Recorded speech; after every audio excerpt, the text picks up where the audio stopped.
Honorable Babu Owino. Mine is to just add weight to what statement we have issued as Team Ground. And I want to be a little bit more assertive on matters life.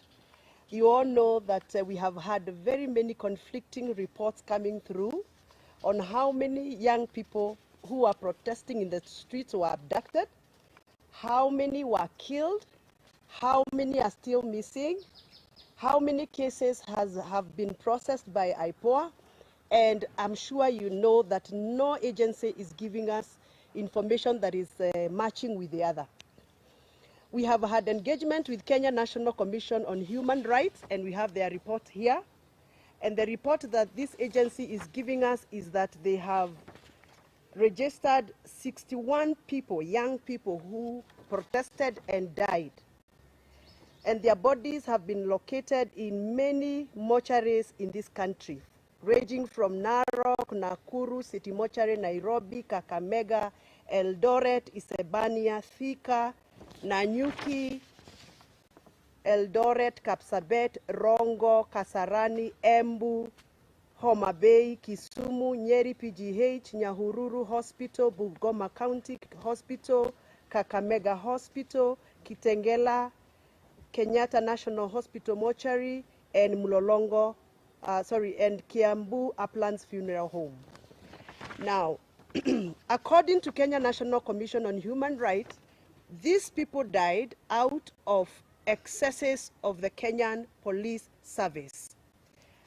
The IPOA, the statutory body that is supposed to be oversighting the activities of the Kenya National Police Service, have indicated that they have picked up their own investigations. And according to them, they only have registered 50 people who died, not 61 that we have received from Kenya National Commission on Human Rights.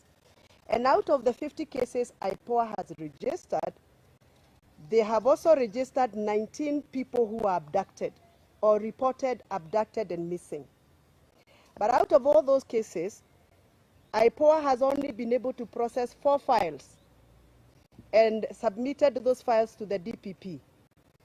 Out of the 4 files, 3 were returned to them because they were not done properly and there was no evidence. They have only been able to successfully submit 1 file. Now, this is my concern and our concern as parents, and I'm sure this is a concern even for many parents who are following us. It cannot be that a country that is governed by the rule of law, over 61 people dead, and only 1 case can be accounted for. Yet we have seen 2 foreigners missing somewhere in the boundaries between Kenya and Ethiopia. And we have seen the IG and the acting IG and the DCI personally go to that area to locate 2 foreigners who are apparently missing. But we cannot locate the 19 cases IPOA has registered as abducted cases. Does it mean that foreigners are more important than Kenyans? Are we still being governed by the rule of law? Are we still following the fundamentals of human rights protection as enshrined by the Kenyan Constitution? So for me as a mother, representing many mothers and many fathers of this country, we want to echo our complaint, our dissatisfaction with the processes that the government of Kenya has put in place to provide accountability for the protesters who were abducted and those that were killed. The president is on record saying that his government is going to come up with a program for compensation, to compensate the families that lost their loved ones, to compensate the families of those that have patients in the wards and some patients at home. And we have not seen any effort by the government to even come out and tell us, now that this has happened and 2 months are gone, this is what we are going to do as a government. So we want to call upon the new Minister of Health, who has just been sworn in. We want to call upon the Ministry of Interior, now that we have the Cabinet Minister already approved and vetted and sworn in. You must come out and tell Kenyans how you are going to start off the process of compensation, taking care of those that are still in hospitals, and making sure that their rights are not violated and their dignity has been upheld. On matters to do with education, funding for universities and colleges, as a member of parliament, I have received a lot of messages from the young people. They feel like the government of Kenya has abandoned the young people. There is no straight communication coming from the government on how the new funding model is going to salvage the lives of so many young people who are stranded in homes, expected to report to colleges and universities.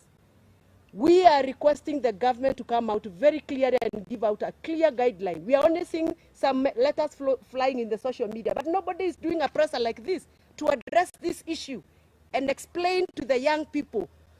You cannot treat young people like they are second-class citizens of this country.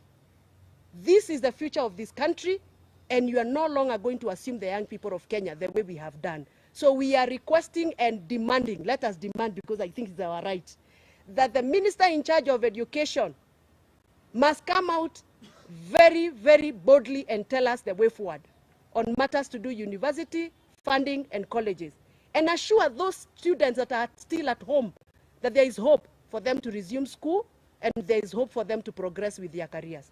Thank you very much.